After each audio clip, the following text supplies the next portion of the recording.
السلام عليكم جيش دحوم، كيف حالكم؟ شو اخباركم؟ ان شاء الله تكونوا بخير. فكرة مقطع اليوم هي وجبات شوارع الهند. اذا انت انسان ما بتحب القرف والاشياء المقرفة والوجبات المقرفة بنصحك لا تشوف الفيديو، لانه في هذا المقطع بتشوف وجبات جدا مقرفة واول مرة تشوفها بحياتك. بنصحك اذا بتشوف الفيديو حط لايك، واذا ما بتشوف الفيديو عادي حط لايك وبعدها توك امشي.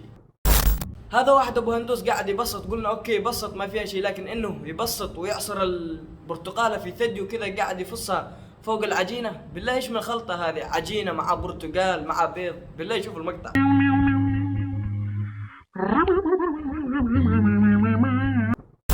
ها زي ما شفتوا الرجال اموره طيبة، قاعد يفغص البرتقال في ثديه واموره طيبة، والزباين يشلوا يعني ما عندهم قرف ولا عندهم اي شيء، امورهم طيبة.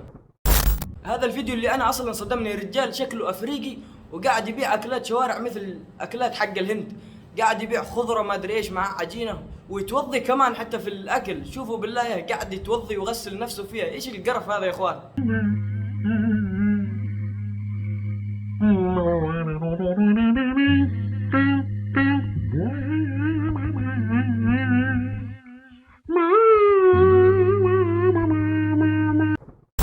ها زي ما شفتوا الرجال اموره طيبه وجالس يفحك نفسه في الخضره وفي العجينه، حتى المويه صارت سودة من كثر ما جالس يتوضي فيها، وعاد يقول للرجال ها امورك طيبه بكتيريات فل. شوفوا هذا المقطع، الولد يحسب العجينه فازلين او كريم، جالس يغسل نفسه فيها ويدهن نفسه فيها، وكمان يحطها في الابط زي الاول. هذا يا اخي بالله اتوقع انها بهارات، هذه الابط حقهم بهاراتهم. شوفوا المقطع.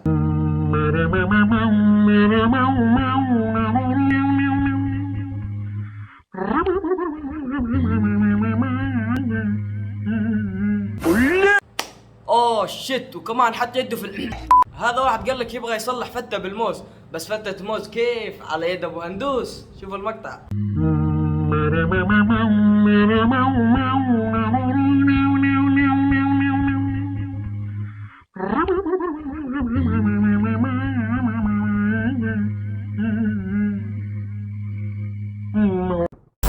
هذه فتة الموز، قبل ما تاكل منها على طول احجز لك قبر بعدين اكلها، اصلك بتودع الملاعب كذا ام كذا.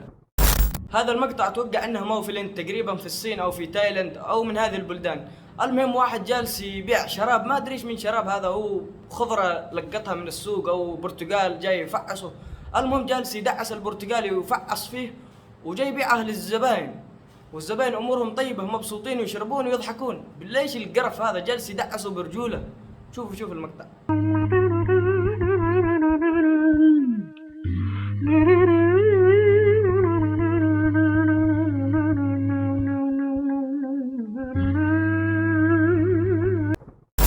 ها زي ما شفتوا الناس مبسوطين ويشربوا امورهم طيبه، وهذاك عاده يضحك مبسوط على الاخر. الله يقرفك يا شيخ.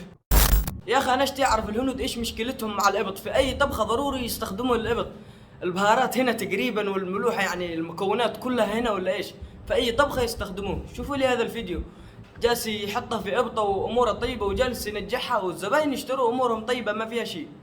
شوفوا المقطع.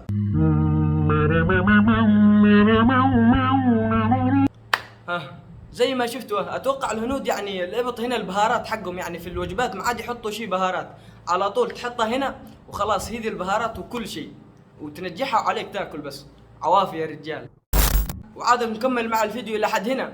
بنصحك هذا الفيديو الاخير ومختلف عنهم تماما، ومالي دخل انا اذا استفرغت، مالي علاقه فيك. شوف الفيديو. خرا مقلي، خرا مشوي، خرا على الفحم، خرا على السيخ، خرا هيك حياة، خرا يفضح ام الشغل على اللي بده يشتغل. سلام. زي ما قلت لكم انا مالي علاقه باي واحد استفرغ. هذا هو كان اخر فيديو، ولا تنسى اللايك والاشتراك. كان معكم عبد الرحمن من قناه دحوم، نشوفكم في المقطع الجاي. سلام.